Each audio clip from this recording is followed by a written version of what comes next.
La Voz del Derecho presenta Panorama Económico. Los hechos, las cifras, las medidas oficiales, el sistema cambiario, monetario y crediticio. Dirige y conduce Luis Alberto Ávila.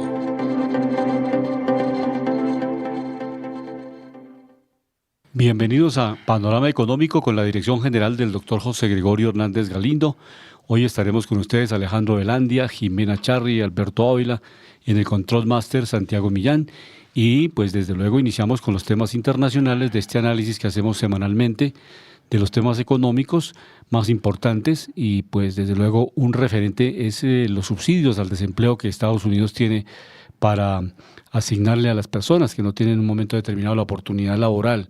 Y estos subsidios son temporales siempre, en todas las, por lo menos en Estados Unidos, en varios países donde funciona este esquema de subsidios. La idea es que las personas, obviamente mientras recalifican, mientras se vuelven a recalificar su mano de obra, puedan tener la oportunidad de un subsidio para sustentar, para poder tener unos ingresos básicos que permitan la sobrevivencia.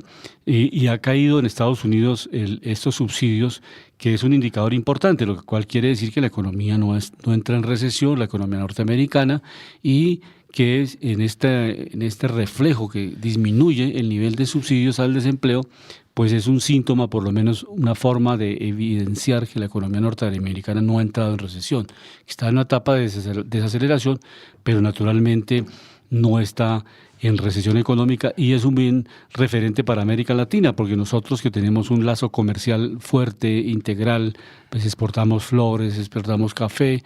Si Estados Unidos cae en una etapa de recesión económica, pues naturalmente nos va a afectar la economía colombiana, a los productos que tradicionalmente colocamos en este mercado. Baja la demanda de Estados Unidos y naturalmente afecta a las empresas colombianas. Entonces, es una muy buena referencia, y lo hemos dicho acá, lamentablemente todos los países del mundo cayeron en la misma decisión de subir los intereses y obviamente bajar la inflación, por lo menos desde el punto de vista ideal, pero naturalmente era consciente la clase dirigente del mundo que con estas medidas llevaban a enfriar las economías, a etapas de recesión, independientemente de los gobiernos, sea de derecha o izquierda.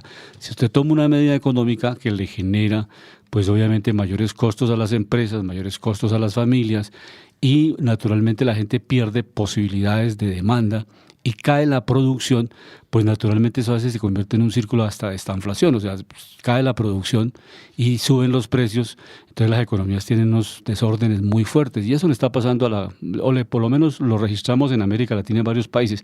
Ya estamos en la nueva ola. Esta semana la Academia Colombiana de Ciencias Económicas, que preside Edgar Reveis, que fue decano de Economía de la Universidad de los Andes, pues hizo una interesante charla. Ahora más adelante estaremos conversando con las personas que pudimos participar en este foro para intercambiar opiniones de lo que está pasando en la economía colombiana y distintos puntos de vista. Ahí conversamos con el exministro Amílcar Acosta y también, desde luego, con el director ejecutivo de Fedesarrollo, Luis Fernando Mejía, con quien estuvimos tomando un café y departiendo amigablemente distintos puntos de vista, sin necesidad a pesar de las diferencias de los distintos enfoques que tiene Fedesarrollo, que tiene el gobierno, que tiene Amílcar Acosta, que estuvo en otra etapa de la administración pública en Colombia. Se estuvo hablando evidentemente de todos los factores, como la pandemia pues generó impactos muy fuertes, y a veces como desde afuera están dirigiendo los países, están monitoreando qué está pasando en los países, el cuestionamiento también a la pandemia, cómo generó una recesión, un choque de oferta y de demanda, lo hemos dicho aquí en Panorama Económico. Eso quiere decir que usted paralizó la producción, paralizó la demanda cuando la gente hicieron el confinamiento, o sea, la gente no estaba comprando, y esto generó un choque económico muy fuerte. Se prevé que aquí el Banco de la República en Colombia emitió 40 billones y otras cifras dan que emitió 60 billones para financiar, para inyectarle al sistema financiero para que a su vez le diera oxígeno a las pequeñas y medianas empresas que se quebraron en la pandemia. Naturalmente el sistema y el mismo Banco de la República pues no publicó estas cifras oficialmente, pero esa inyección se dio. Entonces, esa es la doble faz. A veces le dicen, mire, necesitamos hacer una inyección económica para el sector productivo. No se puede, eso es absolutamente, la ortodoxia no lo permite. Pero cuando se trata de inyectarle a un sector que es estratégico, que también no es excluyente. La economía está formada por el sistema financiero, por los servicios, por el sector industrial, por el sector agrícola, o sea, lo que se llama el sector primario, el secundario, servicios. Naturalmente, todos esos sectores son estratégicos en todas las economías del mundo. Y particularmente lo único es que hay que reconocer, ¿sí? Se hizo esa emisión, 60 billones, se le entregaron al sistema financiero, el sistema financiero lo colocó, ganó una tasa de intermediación, el Banco de la República le puso una tasa muy barata, porque estábamos en una tasa de 1.75 en ese momento, y le colocó una tasa menos del 1.75 al sistema financiero, el sistema sí la colocó al 28, al 24, ahí vemos la diferencia. Entonces esa es la idea, que como la economía real no se estimula y si no hay producción y si no hay muy buena oferta, ese es el factor real de la inflación. Eso dijéramos el análisis que podemos hacer inicialmente con esta caída de los subsidios en Estados Unidos al desempleo, que es un buen indicador en la economía global. ¿Cómo lo ve Alejandro? Que estos indicadores estén, pues obviamente, por lo menos el subsidio disminuyendo en los Estados Unidos como un referente de que la economía de Estados Unidos pues no está en una etapa de decadencia absoluta. Sí, muy buenas tardes a todos mis estimados oyentes de Panorama Económico, mis queridos colegas Luis Alberto Ávila, Jimena Charri, ingeniero de sonido Luis Daza, Santiago y doctor José Gregorio Hernández Galindo. Estamos mirando, precisamente estaba analizando todo lo que estaba hablando mi estimado colega, y hay que empezar a hacer responsabilidades, creo yo, ¿no? Porque es que todo lo que pasa es de acuerdo a unas políticas, y sí, gobiernos de derecha, y sí, gobiernos de izquierda, pues obviamente tienen efectos sobre lo que pasa en la economía. ¿Por qué? Pues porque ellos rigen la política económica de un país junto, obviamente, con el Banco Central, y ellos, muchos países en pandemia, nos demostraron que no llegaron a tener altos niveles de inflación, altos niveles de desempleo, y que fueron juiciosos en plena pandemia, no volviéndose locos, emitiendo una cantidad de dinero, enviándolo al mercado y generando una disparidad entre los sectores de la economía y el volumen del circulante de dinero en el mercado. Estábamos mirando el tema de la inflación versus las tasas. Es importante, y yo siempre he citado acá, el tema que se puede mirar, porque es que en el tema de ideologías pueden caer muchos y resulta que se pierden si no meten los números, porque los números nos dan o un balance para déficit, que es negativo, o un balance para superávit, que es positivo. Casi siempre vemos que en muchos gobiernos, como en el de Colombia, tenemos un presidente que es economista, pero muchas veces en el cálculo de balance como que no sabe cuadrar economía, no sabe cuadrar balance. Y noticias como esta semana, que ya la tocaremos en Panorama Nacional, pues desestabiliza el mercado diciendo que Colombia puede entrar en una crisis o en un problema financiero. Pero hablando del tema internacional con Estados Unidos, el tema de los subsidios es importante, pero recordemos que los demócratas durante la pandemia, desde la posesión de Joe Biden, estimularon mucho el mercado, mandando mucho efectivo, mucho subsidio. Eso estaba afectando el sector productivo porque muchas de las personas ya no querían ir a trabajar a sus empleos, se querían conformar con sus subsidios, con los alivios que le enviaba el gobierno, y esto estaba también tratando de tener problemas dentro del sector, dentro de los sectores de la economía de Estados Unidos, porque por ejemplo los supermercados o los restaurantes como McDonald's ya no tenían empleados que fueran a trabajar. Entonces todos estos subsidios trajeron también un tema de inconvenientes y de problemas, y recordemos que todo lo que es regalado en la vida, o lo que no se trabaja a través de unos márgenes, no se genera una eficiencia, pues son dineros que vienen sin conciencia y eso impacta directamente el mercado. Eso pasa como cuando los políticos ven las finanzas robustas de un país, cuando un presidente las dejó bien y empiezan a gastar, a gastar, a gastar y a derrochar pensando que eso va a reactivar la economía. Las cosas que reactivan la economía a largo plazo es cuando se invierte en activos de generación de valor que generen producción, empleo y rentas. Pero recordábamos que una de las cosas que hay que mirar en muchos países, que ya lo tocaremos también en Panorama Nacional, es todo el tema que afectó la reforma tributaria. Y mirando los indicadores a nivel internacional, miramos los movimientos de las bolsas más importantes del mundo, también miramos el movimiento que ha tenido, como hablábamos, el tema de la inflación, cuáles son los países cuál es el último nivel de inflación que estamos registrando en los países más importantes del mundo, en las economías de más movimiento. Estábamos mirando que, por ejemplo, China le estaba diciendo a Alemania que por favor levantara las leyes de proteccionismo, que curiosamente se abriera más al mercado cuando los chinos de cierta forma no dejan entrar muchos actores en ciertos sectores que son sensibles.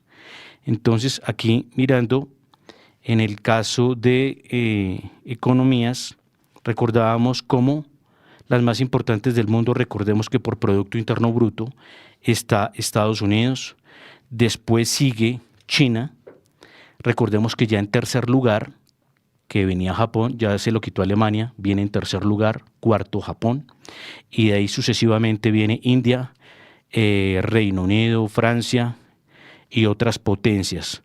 Recordábamos temas de inflación, Estados Unidos.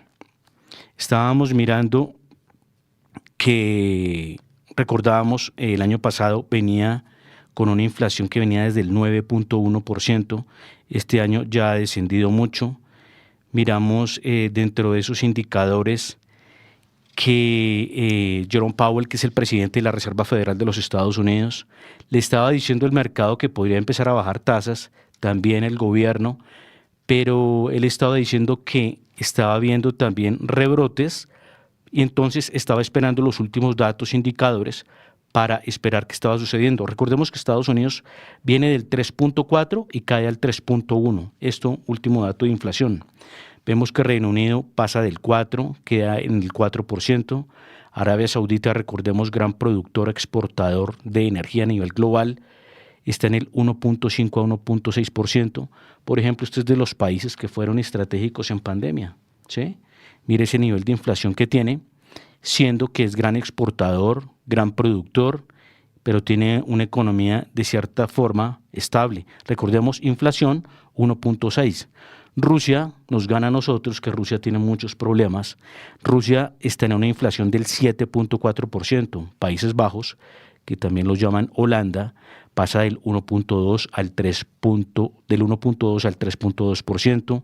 México cierra en el 4.88%, Japón 2.6%, Italia 0.76%, Indonesia, uno de los países que viene con más crecimiento y que va a ser un actor principal en las próximas décadas, Indonesia, 2.57% de inflación, India 5.1%, Alemania 2.9%, China pasa de 3.4%, cae a 2.9%, pero si vamos a mirar América, la inflación más alta de los países de América, lo recordábamos, Argentina, 254% de inflación.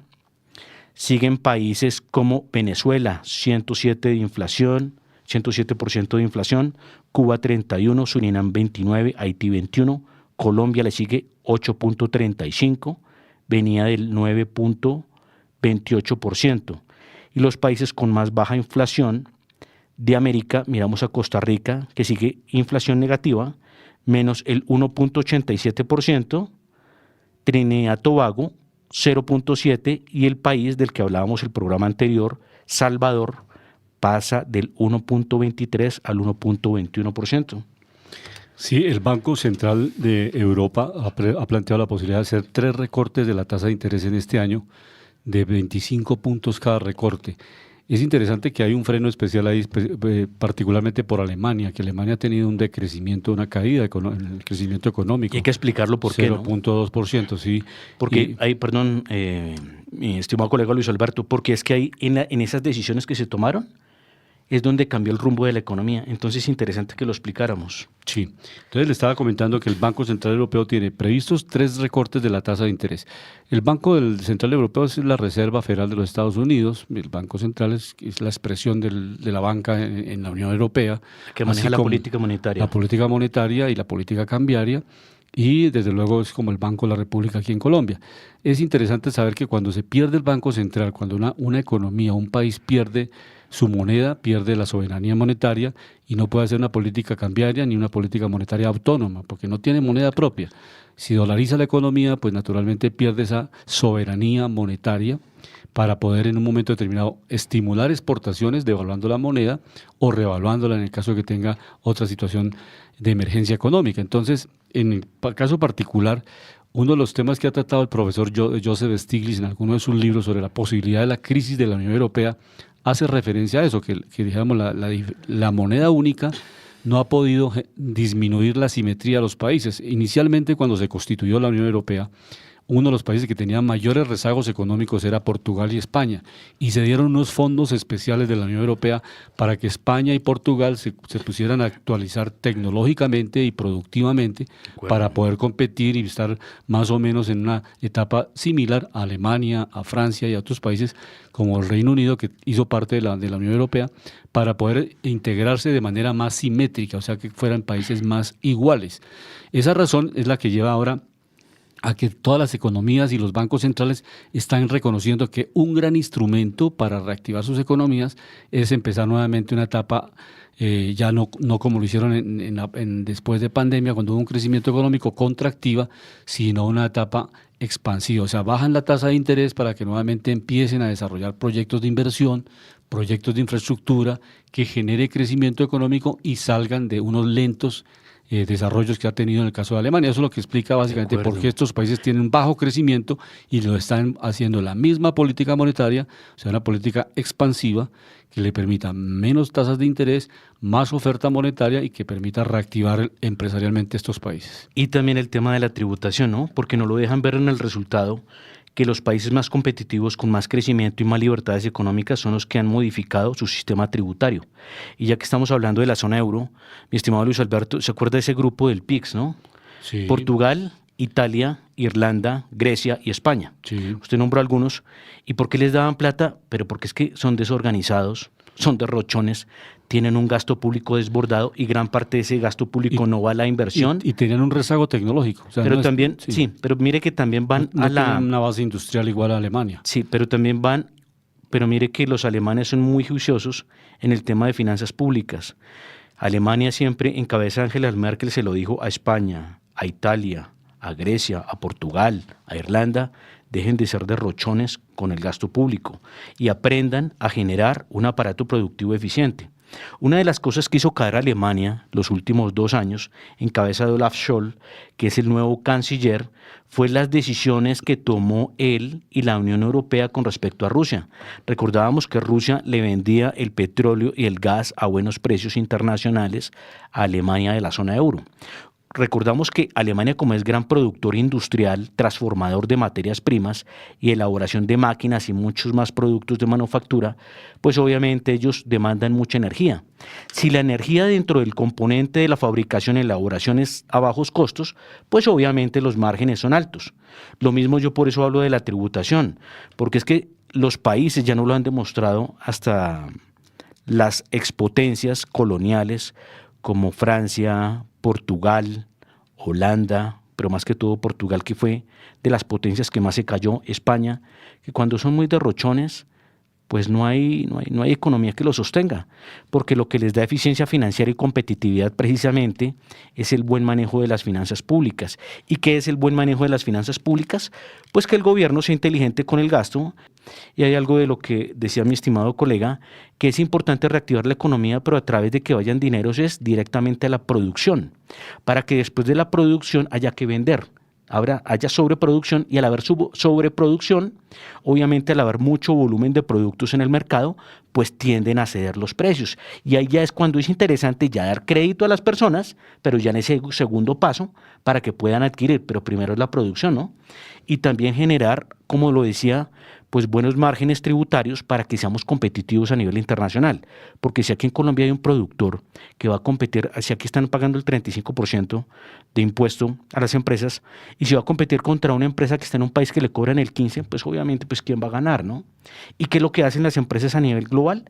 Precisamente tratar de buscar estos centros financieros para ser más competitivos. Ya lo nombrábamos, el caso de Apple, pero Irlanda, dentro de lo que estamos hablando de la Unión Europea, se volvió tan competitivo que no solo empresas extranjeras o fuera de Irlanda se volvieron tan exitosas dentro de Irlanda, sino que también hubo casos de revelación, como lo comentábamos, de Ryanair, que fue una aerolínea irlandesa que nació de allá, creció de allá y es una de las insignias empresas más importantes de Irlanda. Es más grande que el mismo Avianca, que tiene prácticamente 100 o más de 100 años de historia. Pero recordábamos que las tasas de interés, miren, recordamos que Suiza tiene su tasa de interés en el 1.75%, China 3.75%, hablamos de la tasa de interés por parte del Banco Central, Corea del Sur 3.5%, Singapur 3.59%, Australia 4.35%, la zona euro, de lo que veníamos hablando, 4.50% es la tasa. Estamos hablando que se le puede bajar 2 o 3 veces este año, ¿no? 3 veces. Pero obviamente el tema de inflación, pues toca irlo mirando y testeando. Y otra cosa, el llamado para la Unión Europea es que sea más fuerte todavía, porque China está compitiendo muy duro precisamente en tratar de generar una estabilidad de mercado. No sé si ha visto Luis Alberto que las inversiones de China en África son muy grandes ya. Es el actor en este momento más grande como inversor que tiene el continente africano. Y esto ya lo están mirando muchos con recelo, por lo que se puede venir el posicionamiento de los chinos en el continente africano, que también es rico en materias primas. Entonces mirábamos, zona euro 4.5%, Canadá 5%, Reino Unido 5.25%, recordemos que Estados Unidos sigue en el 5.50%, Indonesia 6%, Argentina tiene su tasa de interés en el 100%, Turquía 45% y Rusia 16%. Pero México, que es uno de los grandes ganaderos en Latinoamérica con esa lucha que está teniendo entre China y Estados Unidos. Sí recordábamos, Luis Alberto, que México estaba pasando a China como el segundo socio comercial más importante de Estados Unidos. Qué buena noticia para un país latinoamericano. Por eso es tan importante competir nosotros con tasas tributarias. Sí, y la Organización para la Cooperación del Desarrollo Económico hacen parte 38 países. De esos países, pues 10 básicamente han tenido problemas de crecimiento económico. En general, hay una, digamos, inconformidad en todos los países miembros porque todos han tenido una caída en la producción. O sea, algunos desaceleración económica, otros han crecido apenas el 0,2%. O sea, esa caída del crecimiento económico no es solo de Colombia, realmente ha sido global y como la OCDE que integra estos países, además tiene un centro de investigación económica muy fuerte. Si bien es cierto, uno no comparte muchas de las propuestas de la OCDE, porque ellos han planteado, por ejemplo, subir el IVA. Ellos son de los actores intelectualmente que le colocaron subir el IVA en Colombia del 16 al 19%. Y eso del IVA y esos impuestos, en algunos casos, como lo hemos manifestado con las autoridades tributarias, el IVA, muchas empresas pues naturalmente así como venden y cobran IVA, por otro lado producen una facturación simultánea y como lo ha expresado también el ministro de Hacienda, hay personas que van a los supermercados y compran a nombre de la empresa, compran hasta carros a nombre de la empresa cuando el carro es para la familia y resultan pues evitar o eliminando o haciéndole un esguince al pago de impuestos. Y esto pues básicamente la OCDE también lo ha venido recomendando. O sea, de un lado subir impuestos, que también hace, pues como se ha comentado acá en Panorama Económico, pues un efecto también nocivo en los costos generales de las empresas, cuando los impuestos son muy altos. Entonces, eso es lo que realmente la OCDE ha venido planteando. El equipo técnico de la OCDE, que son especialistas de altísimo nivel, fue el que le dijo en la época al presidente Uribe, suba el IVA del 16 al 19%. Y el presidente Uribe fue muy juicioso y subió el IVA del 16 al 19%, y naturalmente eso ha afectado a todo el aparato económico, porque un IVA tan alto, hay propuestas en las cuales el IVA hay IVAs más altos, ¿no? Sí, por eso. Creo que España está como en el 25%. Pero eso afecta al consumo fuertemente. De acuerdo, por ejemplo, en Estados Unidos creo que empresas. En Estados Unidos creo que está fluctuando entre 9 y 10. Eso cambia con los estados, ¿no? Sí, pero la idea es que se pueda bajar el IVA, pero que se baje la ilusión que hay, porque no se trata a veces del término exacto de evasión. Hay dos conceptos jurídicos, que es evadir, que es intencionalmente no querer pagar impuestos, y eludir, que es una figura contable y jurídica para hacerle esguince al impuesto, o sea que a través de la sustentación jurídica la gente no paga realmente el IVA que están cobrando el Estado. Repito, repito, si una persona paga por un lado 19% de IVA, pero por otro lado se inventa, entre comillas se inventa, o sea, unas compras ficticias para poder bajar lo que ha pagado el IVA, o sea, tiene unas compras, Meter deuda. unas facturaciones, Sí. o sea, unas facturas que son simplemente compradas en el una mercado, carga, una deuda. en el mercado clandestino. Usted le dice, facilíteme unas facturas que yo le presté servicios a muchas empresas y ahí obviamente pagué un IVA y descuenta y finalmente esa empresa termina en cero pago de IVA. Entonces, una empresa grande lo puede hacer porque tiene muchas operaciones, pero usted dígale a un pequeño tendero que eluda el IVA. No lo puede hacer porque no puede. Pero ¿usted cree tiene que mucha pueden llegar a facturación. cero? No, Pues eso es muy complejo no, también, no que llegue a cero, pero la evasión es de básicamente entre 30 y 40 billones en el IVA al año. Entonces, si es un impuesto tan alto, muchas propuestas dicen De acuerdo. bajémoslo y que realmente las empresas sean sinceras y paguen realmente los impuestos y no hagan esa ilusión que están haciendo ahora, que el IVA es muy alto, 19%, y están eludiéndolo a través de una facturación ficticia. Y eso tendrá que corregirlo la DIAN también en una reforma tributaria. Pero sí se da cuenta, mi estimado colega Luis Alberto, que también lo que lleva a esto es también una forma de las empresas vivir y sobrevivir. Recordemos que Colombia tiene un déficit comercial. Si tenemos un déficit comercial es porque las condiciones a nosotros no nos permiten ser competitivos, no nos permiten producir muchas cosas. Y eso que por logística estamos casi que en la mitad del mundo, en la mitad de América, donde nos debería salir más barato la venta, por ejemplo, en exportaciones de nuestros productos, por la distancia, ¿sí? Pero más sin embargo, lo que usted está diciendo muchas veces es una fórmula que tienen las empresas el mercado para salir adelante con tanto tributo y tanta ineficiencia. No sé si usted ha escuchado, mucha gente que viaja a Europa y a Estados Unidos y otros países, dicen, uy, en este país me siento tan feliz de pagar impuestos, porque los impuestos se ven, las calles son perfectas, los servicios públicos son perfectos, el cubrimiento para el ser humano es una maravilla, pero en un país como Colombia, donde hay tanta corrupción, donde los tres poderes del sector público van a buscar allá riqueza, cuando eso es un sistema netamente administrativo de país de soporte para el sector de la economía, las personas y el sector productivo, pues obviamente es complejo. ¿Cómo estamos haciendo una reforma tributaria? Y en el tema de crecimiento, nosotros, si no estoy mal, veníamos de un crecimiento del 7%, ¿no? 7.4 y caímos en el 0,6%. Eso es una desaceleración muy fuerte. Y obviamente los componentes, si usted lo va a investigar y va a medir el sentimiento del sector productivo, sector consumo e inversión, es que la nueva reforma tributaria saca corriendo a los inversionistas, a los productores y el tema del consumo. No sé si usted, Luis Alberto, se acuerda que se encontraban antes corrientazos a 8 o 10 mil pesos, almuerzos.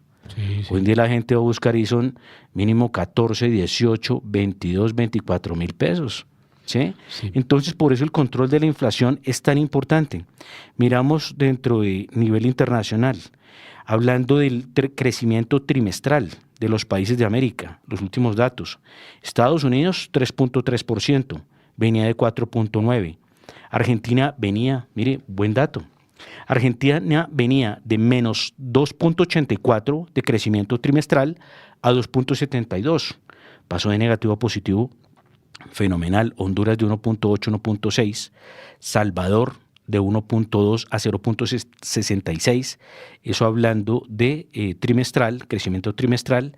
Miramos a Ecuador, que cayó de 2.51 positivo a 1.33. Miramos Colombia, que cayó a menos 0.2 negativo.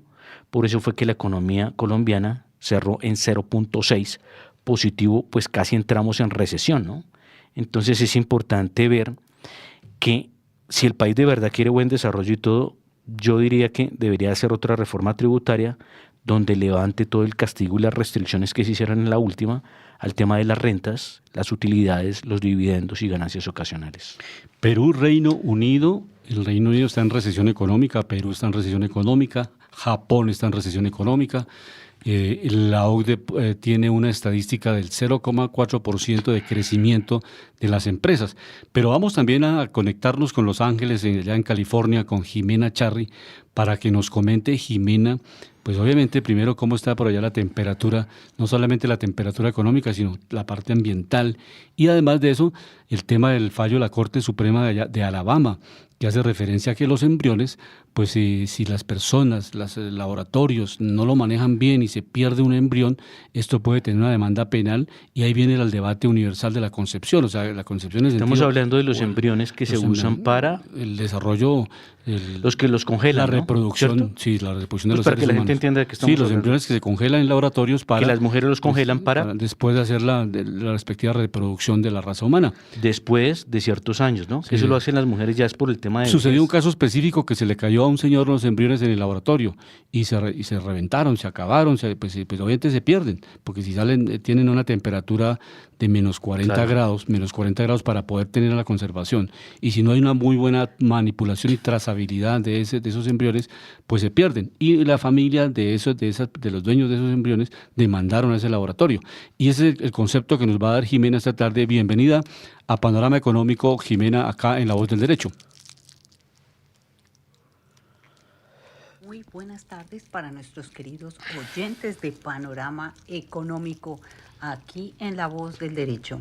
Pues les cuento, acá en Los Ángeles estamos en 11 grados y les cuento que durante 3 días de esta semana, lunes, martes y miércoles, estuvimos con fuertes tormentas en este condado. Llovió muchísimo, tuvimos desde luego que tomar muchas medidas, tratar de no transitar por las principales autopistas en este condado, porque ya les he contado en otras oportunidades que realmente manejar en esas condiciones, salvo que sea algo realmente urgente o importante, es mejor no hacerlo. Y pues también nos hicieron muchas recomendaciones para en lo posible permanecer en casa. Pues bueno, les cuento una noticia que encuentro en los medios y me parece realmente bien interesante si lo podemos tomar para el caso colombiano, y es la siguiente. Es una sentencia de la Corte Suprema de Alabama que dictaminó que los embriones congelados son niños y quienes los destruyan pueden ser considerados responsables de muerte por negligencia. Esta es una decisión, diríamos, histórica, y podría ser en nuestros términos jurídicos en Colombia una sentencia hito. Esto desde luego vuelve a poner el debate nacional respecto a cuándo comienza la vida, y según los defensores de los derechos reproductivos podría tener un efecto en los tratamientos de infertilidad y en cientos de personas en Alabama que acuden a estos tratamientos año tras año. Dicen los medios que esta sentencia podría tener pronto consecuencias a nivel nacional, ya que otros estados podrían intentar definir a los embriones como personas. Ya se podrán imaginar ustedes que muchos grupos religiosos están utilizando esta sentencia como un precedente para tocar el tema del derecho al aborto, por ejemplo, en estados como la Florida. Cito textual: esto forma parte de una larga y estratégica marcha hacia el afianzamiento de esta ideología de la personificación del feto, que está en el centro del control de las personas embarazadas, de sus decisiones y de los resultados de sus nacimientos. Esto pues fueron palabras de la subdirectora ejecutiva del Grupo de Defensa Legal Pregnancy Justice. Y les cuento por qué fue lo que ocurrió, cuál es el origen de esta sentencia.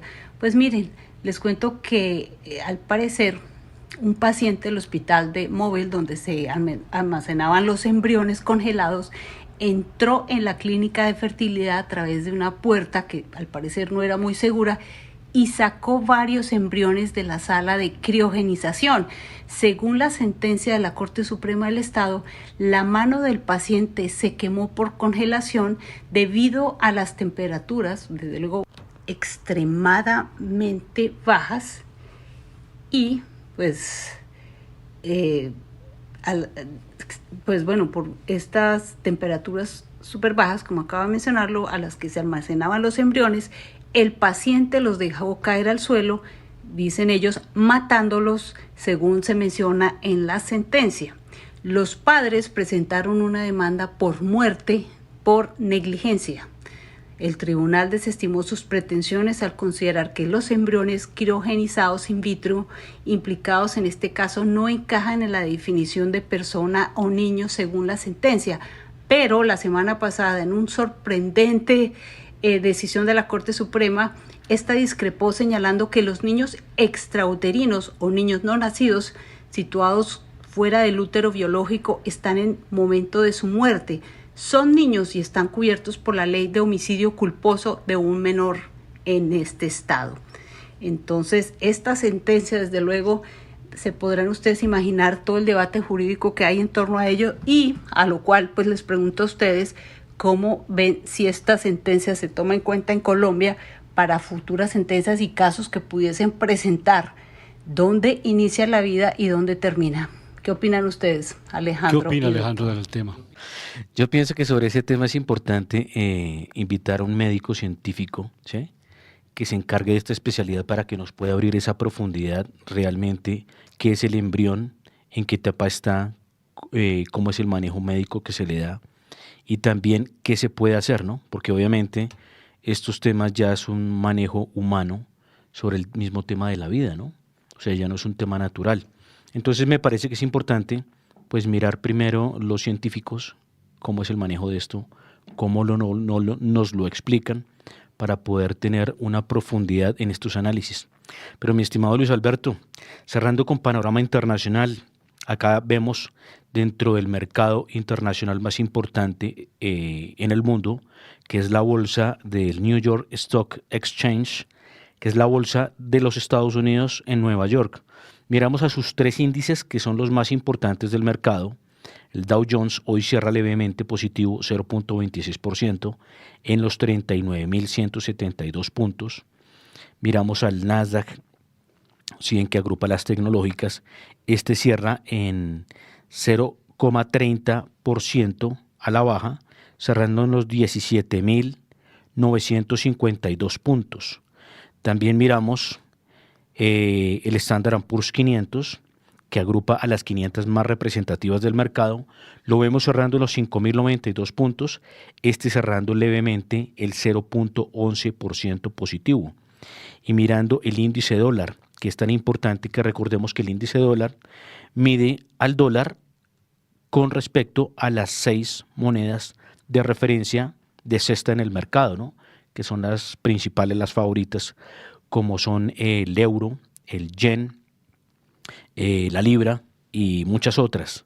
Miramos que ese índice hoy cierra en los 103,89 y sube levemente el 0.02%. Y dentro de las acciones más movidas del mercado, vemos a Apple, que es una de las empresas estrellas en el mundo por la generación de utilidades y que es gran refugio para los grandes fondos a nivel global. Vemos que su acción cierra en los 182 dólares con 60 centavos y hoy cierra levemente con una caída de menos el 0.96%. Intel, que es otro gran protagonista del mercado, esto por lo que tiene que ver con los chips, cierra en 42 dólares con 99 centavos y cierra con una alza leve del 0.03%. Vemos a acciones como las que le gusta a Luis Alberto, como Walt Disney, que divierte tanto a los niños, 107 dólares con 68 centavos, sube levemente el 0.04%. Y Verizon, que trabaja con comunicaciones, cierra 40 dólares con 66 centavos y cierra levemente con una caída en el mercado de menos el 0.16%. También vemos acciones como Microsoft, que recordemos que ya está alcanzando a Apple por capitalización bursátil de mercado, o sea, como las empresas, como una de las empresas más valiosas en el mundo a nivel de bursatilidad, o sea, lo que agrupa sus acciones.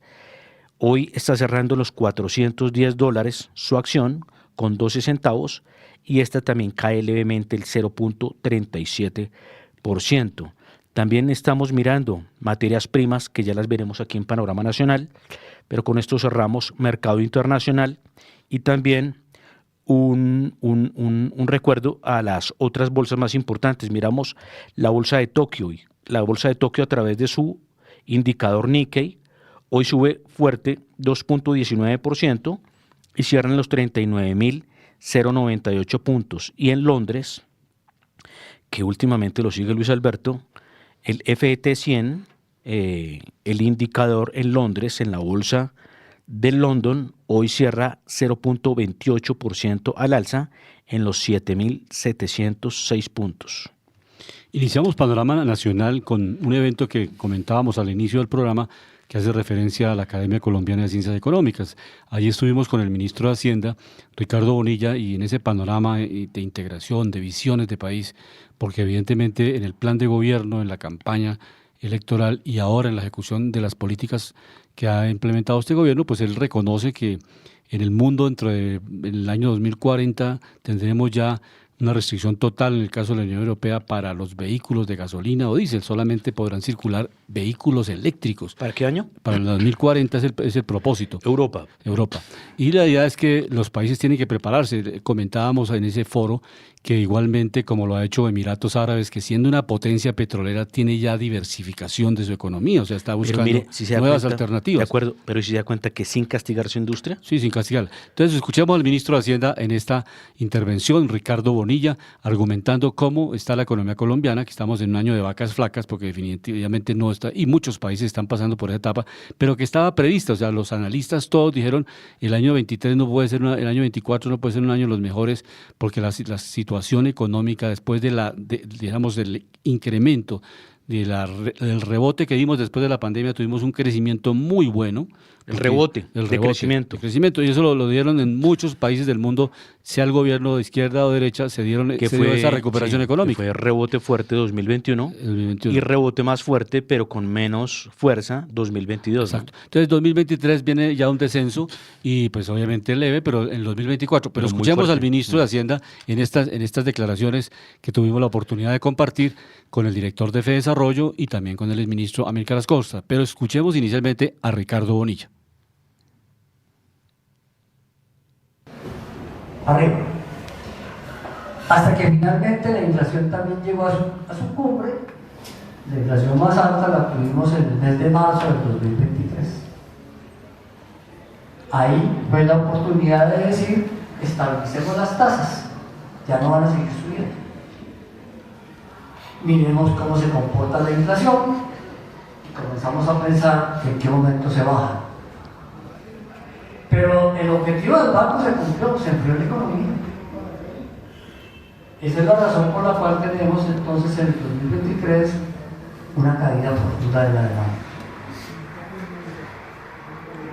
Una caída profunda de los créditos, un incremento de la cartera en mora, es decir, los indicadores empezaron a volver. Y eso es lo que estamos recibiendo y teniendo. En ese contexto, el proceso de recuperar la economía, que hasta ahora lo que sucedió en el tercer y cuarto trimestre dicen que sí tocamos fondo y estamos viendo cómo salimos adelante, nos dice hay serios problemas estructurales. Además de tener que resolver los problemas que se quedaron de la pandemia. Quizás el más grave de los problemas que se quedó de la pandemia fue el déficit en el Fondo de Estabilización de Precios de los Combustibles. Precios de los combustibles congelados, cuyo déficit, cuando lo terminemos de cerrar, es estimado en 100 billones de pesos. Esos son 5 reformas tributarias.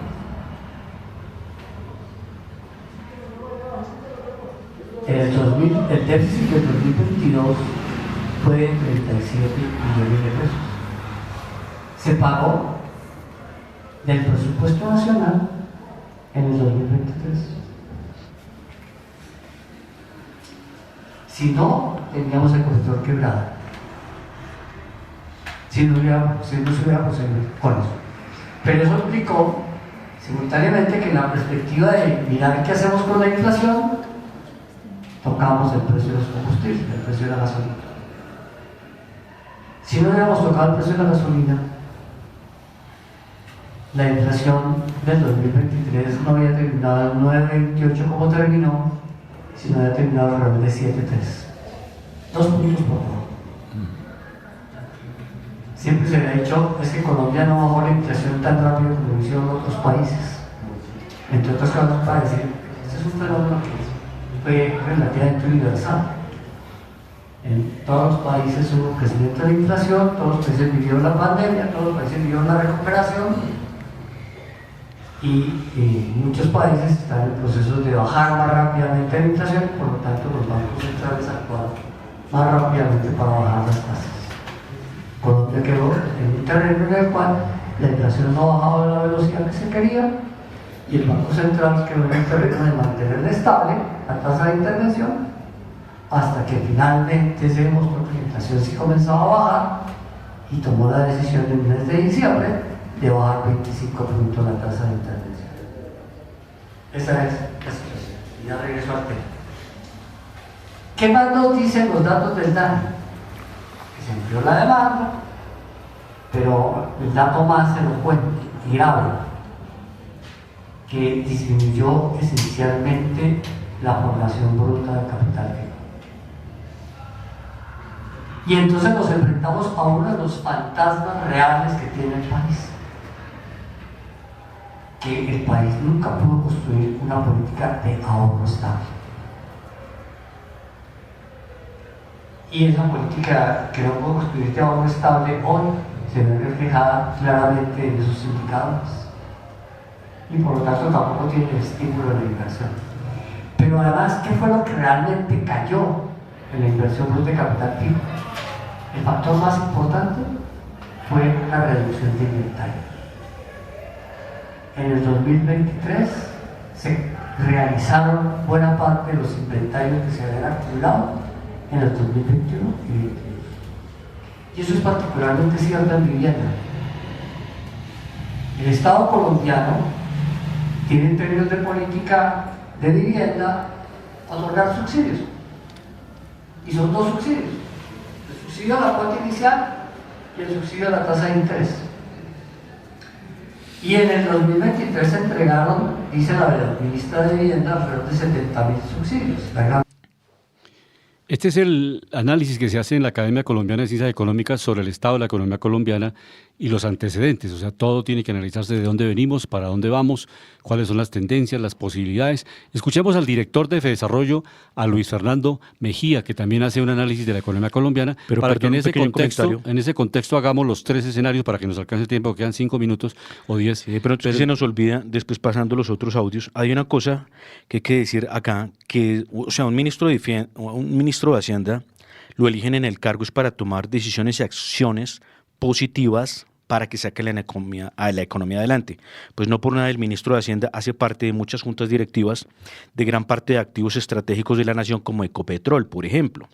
Si él está en la junta directiva de Ecopetrol y el presidente quiere que ya no más petróleo, gas y carbón y una cantidad de cosas, pues obviamente el ministro de Hacienda le va a decir, oiga, esto va a afectar a las finanzas del país, esto nos va a dañar y sucesivamente, por ejemplo, con la reforma tributaria también debería sentarse y decirle, porque estas reuniones se tiene que sacar algo positivo, decirle, venga, no nos pongamos a generar tanta carga tributaria, más bien generemos eficiencia en el Estado, bajemos costos inoficiosos y todo eso que se quiera hacer de ampliar el gasto de funcionamiento del Estado, como crear otros ministerios, seguir creando más embajadas y otra serie de cosas que no generan de verdad valor y se pierde el dinero, pues obviamente son de las cosas de las cuales debemos de hablar y las que el ministro tiene que hacer énfasis.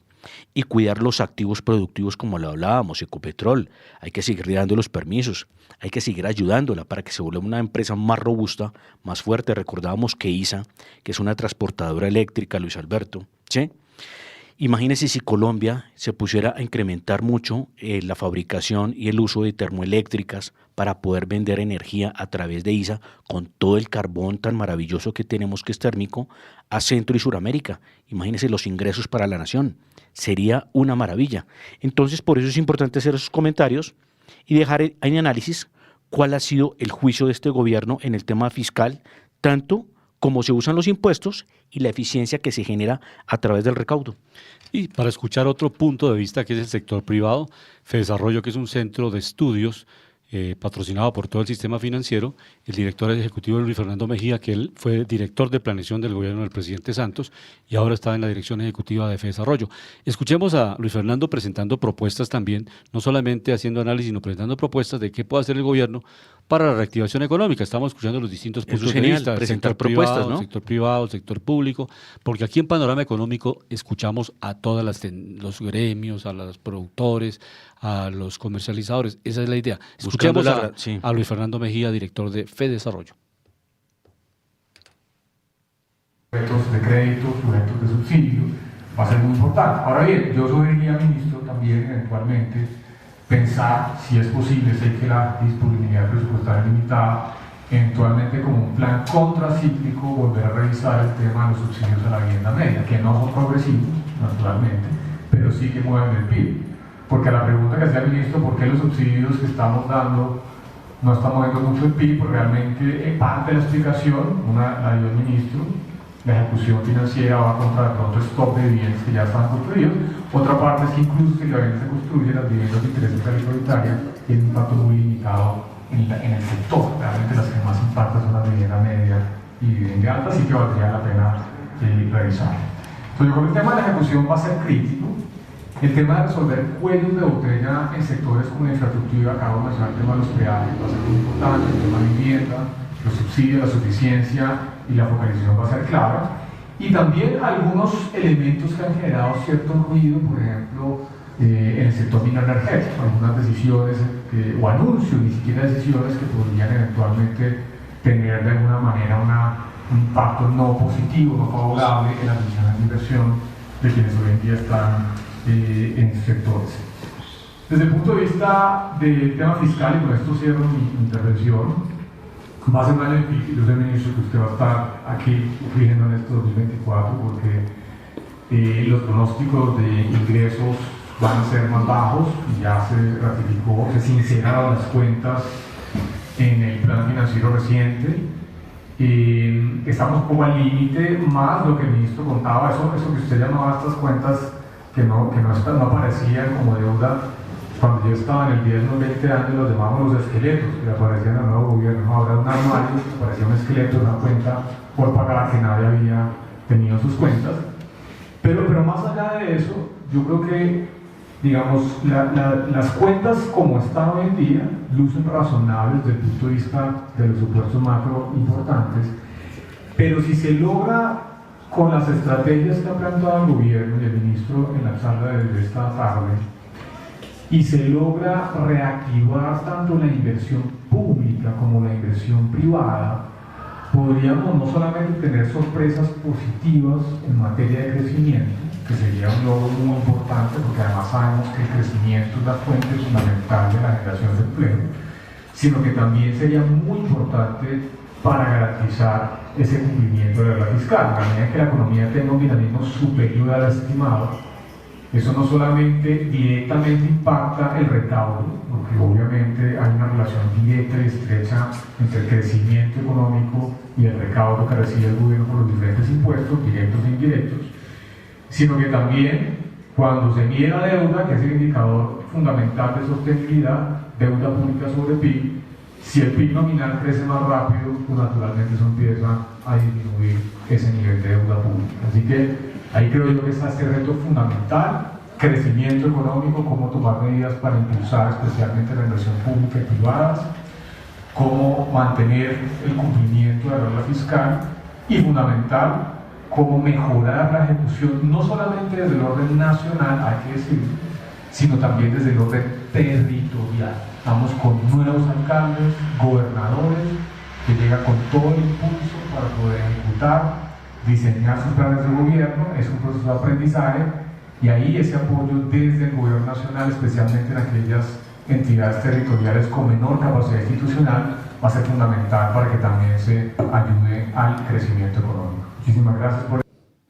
Curiosamente, Luis Alberto, esta semana también estuve en otro centro de investigación donde estuvieron senadores también, estuvieron representantes a la Cámara y también estuvieron actores económicos. No sé si era paralelo en esta semana, que fue ahí en el CESA.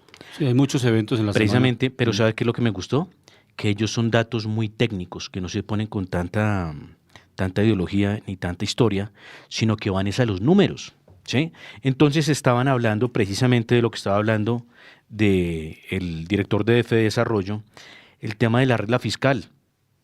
Vital cumplirlo, porque es que si el presidente no ve que si ve que el crecimiento económico cayó fuerte, que sigue en un crecimiento, pero solo el 0,6%, que es muy débil, casi entrando en recesión. Muchos dicen que esto puede estar hasta maquillado, que porque el freno de la economía fue muy fuerte. Muchos están diciendo cómo es que el presidente, siendo economista, estando con el ministro de Hacienda, que es economista, están teniendo políticas contrarias a la generación de desarrollo de los sectores de la economía, como lo comentaba el señor de Desarrollo. El tema del sector minero-energético, ¿qué es lo que pasa? Recordémosle a los oyentes, primer y segundo renglón de exportaciones, carbón, petróleo y carbón. Entonces, ¿qué estamos hablando? ¿Qué estamos dialogando? Yo digo que hay que tener una conversación seria y estos señores están para cumplir unas órdenes de Estado, unas órdenes de país y unas órdenes para velar por el bienestar de los ciudadanos, que son de los habitantes de Colombia, que son 51, 52 millones de habitantes. Y otra de las cosas, el estímulo tributario. Es vital e indispensable hacer una reforma que trate de no asfixiar ni castigar ni a la producción, ni a la inversión, ni al consumo. Es otra de las cosas muy importantes. Y el tema también me parece una noticia positiva. Los subsidios para desarrollo de sectores económicos, eso sí es vital, fundamental, porque obviamente usted a través de los subsidios puede generar más estímulo y a la vez de generar estímulo por inversión y atracción por compra, genera más empleo también, porque los sectores obviamente empiezan a demandar mucha mano de obra, se dinamizan y esto también con los subsidios permite que el comprador también obtenga buenos costos, ¿no? Sí, vamos a escuchar al exministro de Minas y Energía, Amílcar Acosta, que también tiene un planteamiento interesante. Ya en este análisis que hacemos acá en Panorama Económico están las dos posiciones. Un gobierno que presentó un plan, una campaña electoral que ganó las elecciones y está desarrollando su programa de gobierno. Puede que en los próximos 4 años llegue otro gobierno con otro plan y desarrolle otros proyectos.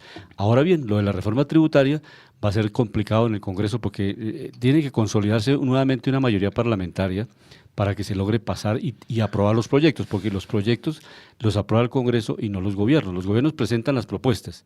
Si el Congreso respectivo, el caso de, por ejemplo, Argentina, a Milei no le han aprobado porque no tiene mayoría en el Congreso muchos proyectos, también su plan se va a quedar ahí en la gaveta, o sea, va a quedar archivado, porque el Congreso no tiene mayoría. Si una persona no llega con la suficiente gobernabilidad, si yo llego a ser alcalde de un municipio, de los 20 concejales, solamente 5 me aprueban los proyectos, 15 los desaprueban, pues yo como alcalde voy a salir frustrado, no puedo desarrollar mi programa de gobierno. Pero escuchemos a Amílcar Acosta, exministro de Minas y Energía en Colombia en el gobierno del presidente Santos. Solo el gobierno o solo el sector privado no salimos adelante. Será menester que haya una concertación, pero le dejo una última preocupación, ministro, y a ustedes todos.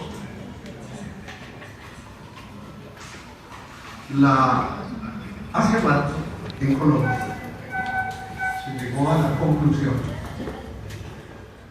de que una de las mayores falencias que tiene Colombia en competitividad tiene que ver con la infraestructura. Cuando uno mira los reportes anuales del Foro Económico Mundial, Colombia no pasa el 60 o 64 puesto a nivel mundial. Y va usted a ver dónde le va peor a Colombia en infraestructura. Entonces Colombia tiene un reto gigantesco en materia de infraestructura, pero ese rezago en materia de infraestructura no va a ser posible, no es posible, y eso se entendió hace rato, solamente ejecutando obras, ejecutando proyectos como obras públicas, como hacen el presupuesto general de la nación. Entonces fue cuando se ideó el tema de las concesiones. Y las concesiones de primera, segunda, yo no sé en cuánta generación van ya, hay unos compromisos, se pactan unos compromisos entre el Estado y las empresas. Y un punto fundamental que tiene que ver con con ese pacto, ese acuerdo, ese contrato, tiene que ver con los peajes. Entiendo que la deuda que tiene el Estado hoy con los concesionarios, por lo que se dejó de percibir por parte de ellos, pactado contractualmente, por concepto de peaje, está casi en 1 billón de pesos. Se anunció en diciembre que se autorizaría el aumento del peaje como efectivamente se autorizó a partir de enero, pero se anunció que por ahí mayo, junio se haría un nuevo reajuste. Pero el domingo pasado leí la entrevista al señor ministro del Transporte y dijo, no va a haber más reajuste. Ahora, la vía que vamos a escoger para financiar los proyectos es la valorización. Entonces vamos a hacer un reavalúo de los predios que se han beneficiado de las obras que se han venido construyendo. Una vez que se haga ese reavalúo, entonces a partir de mayo le van a llegar a todos los propietarios una noticia donde le van a decir cuánto tienen que pagar por concepto de valorización. Pero ojo, si se hace y yo estoy de acuerdo que se haga el reavalúo, yo estoy muy de acuerdo con el catastro multipropósito que en este gobierno se ha empeñado en sacar adelante y que fue uno de los compromisos que se adquirieron en el acuerdo con la FARC. Pero ¿qué va a pasar? En mayo le va a llegar la notificación de... Sí, sobre energía pues no estábamos hablando mucho, ¿no? Que era precisamente Amílcar Acosta, que es Sí, a exministro. esta parte se la prometemos porque también se habló del tema. O sea, Amílcar Acosta planteó Porque la esa necesidad parte era vital, ¿no? Sí, sí, pero se nos O sea, la incidencia que eso tiene. Se nos acabó el programa, pero en el próximo le prometemos que hacemos parte de la entrevista, lo dedicamos al tema de energía. Y obviamente Amílcar dice que hay que mantener la exploración, porque si no se hace exploración Claro. no vamos a tener reservas. La incidencia que eso y tiene. si no hay reservas, pues no vamos a tener más petróleo. Y lo dice también, nosotros veníamos produciendo 1 millón de barriles, lo dijo Amílcar, pero ahora estamos en 740.000. O sea, 2 años, me no acuerdo. somos una potencia petrolera. No, pero O sea, profesor, hay que decir no algo. tenemos reservas Cuando usted ya produce más de 1 millón de barriles, es un Sí. actor importante a nivel mundial. Sí, sí. No quiere decir que es la mayor potencia, pero es un actor importante. Pues no por nada, el primer renglón de exportaciones era petróleo. Más sin embargo, sigue siéndolo, con una producción que está en los 780.000 barriles rondeando la producción de petróleo. Exacto. Y ese es el planteamiento, ya le digo, esa es la importancia donde hay unos debates muy civilizados, muy tranquilos, la diferencia de un ministro con otro ministro, un exministro, y el planteamiento del ministro de Hacienda es, mire, nosotros vivimos la bonanza cafetera y vivíamos de la fluctuación del precio del café. El precio del café subía cuando no éramos petroleros, o sea, todavía ni siquiera se había iniciado la exploración y la explotación de petróleo en Colombia. La economía colombiana Años 60. vivía del café. Y subía el precio del café y teníamos bonanza, y nos iba bien, y estábamos felices, y teníamos Flota mercante. un tema de la tasa de cambio favorable a Colombia, y vamos de eso, en esa montaña rusa vamos, dice el ministro de Hacienda, lo que tenemos es que diversificar la economía, que no dependamos de un solo producto, sino que tengamos una agricultura y una agroindustria tan fuerte y un proceso de industrialización que nos permita tener 20, 30 productos, que no vivamos dependiendo de los precios internacionales si suben o bajan, para que la economía esté bien. Claro, Entonces, pero precisamente el resumen, ¿cuál es de esas dos cosas que estamos hablando? Uno, la materia prima es vital y fundamental. Claro. La tenemos acá, usémosla. Sí. La energía, petróleo, carbón, café, muchos otros. Pero la agroindustria y la industria también de la transformación de esas materias primas es vital y esencial seguir produciendo esos productos. Entonces, si usted, por ejemplo, se le cae la materia prima, pero usted vende con valor agregado y tiene industrias que venden y exportan con valor agregado, si se le cae la materia prima, usted sigue vendiendo a buenos precios y se le aumenta el margen por transformación. Perfecto. Ese es el llamado. Perfecto. Estamos llegando al final de Panorama Económico con la dirección general del doctor José Gregorio Hernández Galindo. Hoy les acompañamos Jimena Charris de Los Ángeles, California, Alejandro Velandia, Luis Alberto Ávila, el ingeniero Luis Daza, Santiago Millán. Perdón, y una pequeña frase para cerrar. La solución, ¿dónde está? Ser técnicos, mirar números y cuadrar balances. Es fácil. Y desde ahí, tomar las mejores decisiones. Nos vemos y nos escuchamos la próxima semana en Panorama Económico. La Voz del Derecho presentó Panorama Económico. Los hechos, las cifras, las medidas oficiales, el sistema cambiario, monetario y crediticio, la agricultura, la industria, en La Voz del Derecho.